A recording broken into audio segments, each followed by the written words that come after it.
ये question board exam में 2024 में पूछा जा चुका है। इसमें हमें कह रहा है, तो क्वेश्चन को पढ़ते हैं। The shadow of a tower standing on a level ground is found to be 40 metre longer when the sun's altitude is 30 degree then when it was 60 degree. अच्छा, इसको पढ़ के कुछ समझ में नहीं आया मुझे, तो फिर से एक बार ट्राई करते हैं। The shadow of a tower standing on a level ground is found to be 40 metre longer when the sun's altitude is 30 degree then when it was 60 degree. अच्छा, अब समझने की हम कोशिश करते हैं कि जैसे ये ग्राउंड है ना, ये ग्राउंड लेवल है और ये टावर है जो कि इस ग्राउंड पे सीधा खड़ा है, और यहाँ पर हमारा है सन, सूर्यदेव। तो सन के एल्टीट्यूड का मतलब है कि हमारा अगर ग्राउंड से जब हम सन को देखते हैं तो जो भी एंगल बनता है ना, अगर मान लो किसी भी पॉइंट पे मैं हूँ, यहाँ पर हूँ, अगर मैं यहाँ से सन को देखूँ तो वो जो एंगल बनेगा उसे कहते हैं सन की एल्टीट्यूड। तो वही लिखा हुआ है यहाँ पे। अब इस सन की वजह से जो इस टावर का शेडो बनेगा ना, इसकी परछाई जो बनेगी इस ग्राउंड लेवल पे, वो हमें बताया है कि एक तो 60 डिग्री पे बनता है और एक 30 डिग्री पे, है ना। दो एंगल दिए हुए हैं, एक 60 डिग्री और एक हमें दिया हुआ है 30 डिग्री, है ना। तो उन दोनों को हम बना लेते हैं पहले। तो मान लिया कि ये जो सन है इसमें इसको मैं ज्वाइन कर रहा हूँ, है ना। तो इस सन की परछाई जो गिरी वो कुछ ऐसे बन गई, है ना। तो ये एक हो गया हमारा ओरिजिनल, इसका शेडो बन गया यहाँ पे। तो कह रहा है कि ये जो शेडो है ना, ये शेडो तब है जब एंगल कितनी है, 60 डिग्री। अभी हम समझते हैं कितना, पहले ये डायग्राम तो समझे पहले कि कैसे बना रहे हैं। ये 60 डिग्री एंगल है, तब इसकी टावर की शेडो बन रही है ना। और 40 मीटर ज़्यादा बनती है जब एंगल 30 डिग्री होता है।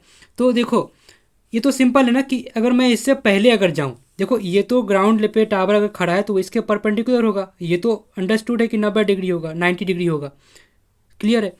अगर मैं इसके पहले अगर एंगल बनाता हूँ तो अगर हम इसके तरफ जाएंगे 90 की तरफ, तो हम तो बढ़ते हुए जाएंगे।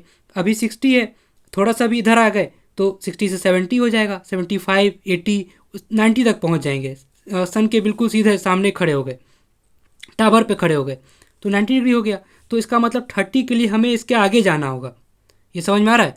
30 डिग्री अगर बोला है तो इसके आगे लेंगे तभी एंगल कम होगा। अब यहाँ से जितनी लाइनें खींच लो उसका एंगल घटता हुआ जाएगा। ये 60 है, फिर मान लो 55 होगा, 50 होगा, 45, 30, है ना, कहीं पे जाके 30 आएगा। तो एंगल घटेगा जब हम आगे बढ़ेंगे। इधर जाएंगे तो बढ़ेगा, 90 के और आगे जाओगे तो और बड़ा हो जाएगा। यहाँ तक तो 90 है, तभी तो 60 से 90 पहुँचे हम, क्योंकि बढ़ गया इधर एंगल। ये समझ में आ रहा है। तो हम इसको ज्वाइन करना है, हमें किसको ज्वाइन करना है, तो इन दोनों को मैंने ज्वाइन कर दिया। तो ये जो है ना एलिवेशन, जो सन का एल्टीट्यूड है, ये तब है जब एंगल 30 डिग्री है। तो वो कह रहा है कि सन का जो, अब क्वेश्चन को पढ़ो, अब समझ में आएगा। The shadow of a tower standing on a level ground is found to be 40 metre longer when the sun's altitude is 30 degree then when it was 60 degree. जब 60 डिग्री था तब मान लो इसकी जो शेडो थी, उसकी जो लेंथ है शेडो की ना, परछाई जो बनी, वो मान लो x मीटर थी। और जब 30 डिग्री एंगल से हम देख रहे हैं तो 40 मीटर ज़्यादा लंबा मतलब शेडो हो गया, परछाई बड़ी हो गई। कितनी, 40 मीटर। ये तो कह रहा है ये 40 मीटर बड़ी हो गई। कब, जब एंगल 30 डिग्री था, है ना। ये पूरा क्वेश्चन आया। एक बार और पढ़ते हैं लास्ट टाइम क्वेश्चन को। The shadow of a tower standing on a level ground is found to be 40 metre longer, 40 metre longer when sun's altitude is 30 degree, जब 30 डिग्री है, व्हेन इट वाज 60 डिग्री, है ना। मतलब 30 degree से 30 degree angle पे 40 metre, 40 metre ज़्यादा लंबी इसकी परछाई बनती है। किससे, जब एंगल 60 डिग्री था।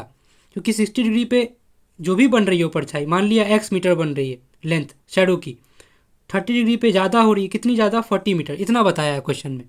और पूछा देखो क्या है, find the height of the tower and the length of the original shadow. मतलब इस टावर की हाइट और इस ओरिजिनल शेडो की लेंथ। ये जो ओरिजिनल शेडो x है, x निकालना है और टावर की हाइट निकालनी, ठीक। तो पहले नाम रख देते हैं इसको ना, एग्जामिनर को भी अच्छा लगेगा। कुछ नाम रख देते हैं इस ट्राइंगल्स का।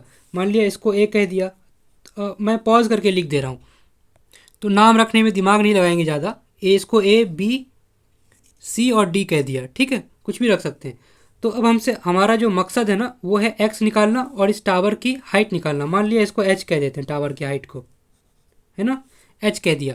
तो ये दो वेरिएबल है जिसको हमें सॉल्व करना है। ओके, अब हम जानते हैं कि इसमें 1060 लगा सकते हैं क्योंकि एंगल के सामने वाला परपेंडिकुलर होता है।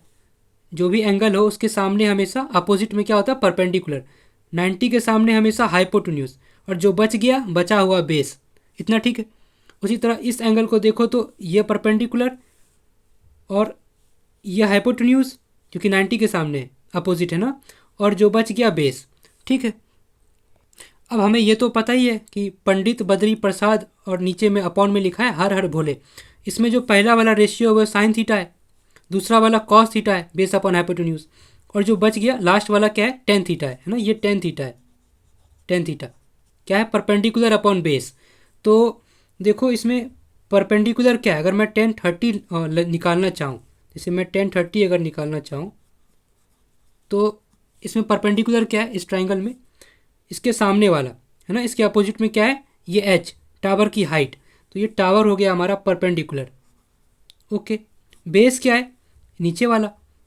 बेस कितना है, ए से सी तक लेना है, तो x प्लस 40 ये पूरा पूरा क्या है, बेस है। इतना क्लियर। तो अब इसको सॉल्व कर लेते हैं। तो 1030 होता कितना है, 1030 होता है 1/√3। ये याद है ना, मैं मान के चल रहा हूँ कि ये वैल्यूज़ याद हैं। 1030 डिग्री होता है 1/√3। तो इसको कैसे सॉल्व करेंगे, h को इधर मल्टीप्लाई कर दिया। अच्छा, इसको सॉल्व करने से पहले ना एक काम कर सकते हैं यहाँ पे कि 1060 डिग्री की वैल्यू निकाल लिया। तो 10 अगर 60 डिग्री देखें इस ट्राइंगल में तो वो परपेंडिकुलर अपन हाइपोटेन्यूज, इसके सामने परपेंडिकुलर। परपेंडिकुलर क्या है, टावर की हाइट।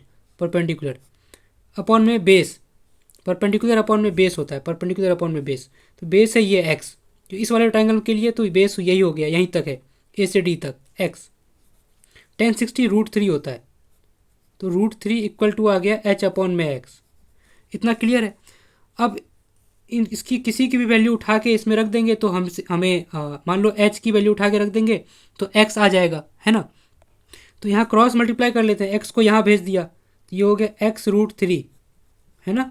h पहले से लिखा हुआ है, तो ये h का वैल्यू आ गया। इसको उठा के हम इसमें पटक देंगे, इस वाले इक्वेशन फर्स्ट में, है ना। ये हो गया सेकंड इक्वेशन।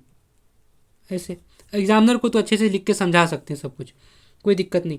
अब हमें क्या करना है, h की जगह मैं रख रहा हूँ x √3, तो यहाँ पे रख रहे हैं h की जगह x √3, नीचे में x प्लस 40 पहले से लिखा हुआ है।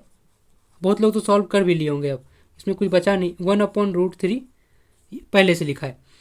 अब क्या किया जा सकता है, हमें x चाहिए, क्रॉस मल्टीप्लाई कर लिया, इसको वहाँ भेज दिया और इसको यहाँ ले आए। तो देखो क्या होगा, ये √3 जब √3 से मल्टीप्लाई होगा तो ये 3 हो जाएगा, है ना। √3 इंटू √3 3, तो ये 3x हो जाएगा ऊपर में, और ये यहाँ पे क्रॉस मल्टीप्लाई कर दिया तो x प्लस 40 आ गया। अब ये x इधर आएगा, है ना, तो एक x कम हो जाएगा यहाँ से, 3x है, एक x इधर आया तो माइनस का हो गया, तो ये 2x बचेगा यहाँ, है ना। 3 आम में से एक आम चला गया, 2 आम बचे। यहाँ 40 पहले से 40 लिखा हुआ है। अब 2 से डिवाइड कर लो दोनों तरफ, तो ये 20 आ जाएगा मीटर, है ना, यूनिट नहीं भूलेंगे। 20 मीटर हमारा ये हो गया आंसर x का। क्वेश्चन में बोला था कि लेंथ ऑफ ओरिजिनल शेडो बताओ, तो लेंथ ऑफ ओरिजिनल शेडो हमने बता दिया इसको, है ना। वो कितना आ गया, 20 metre. Length of original shadow आ गया 20 मीटर। और पूछा है हमसे कि हाइट बतानी है टावर की, तो h निकाल लेते हैं। अब एक बार लेंथ आ गया, x आ गया, तो h तो यहाँ से आ ही जाएगा, क्योंकि x की जगह पे 20 रख देंगे यहाँ पे, तो h आ जाएगा, है ना। तो x की जगह पे 20 रख दिया, तो 20 √3 आ जाएगा h। अब इसको सॉल्व भी कर सकते हैं। √3 का वैल्यू हमें दिया हुआ है एग्जामिनर ने, उसने कहा है बड़े प्यार से कि √3 1.73 रखिए, है ना। तो 1.73 हम √3 की जगह रख देंगे, तो वहाँ से h आ जाएगा। तो देखो 20 इंटू में 1.73 रखा, है ना, इक्वल में h, तो ये h आ जाएगा इतना। इसको मल्टीप्लाई कर लेते हैं।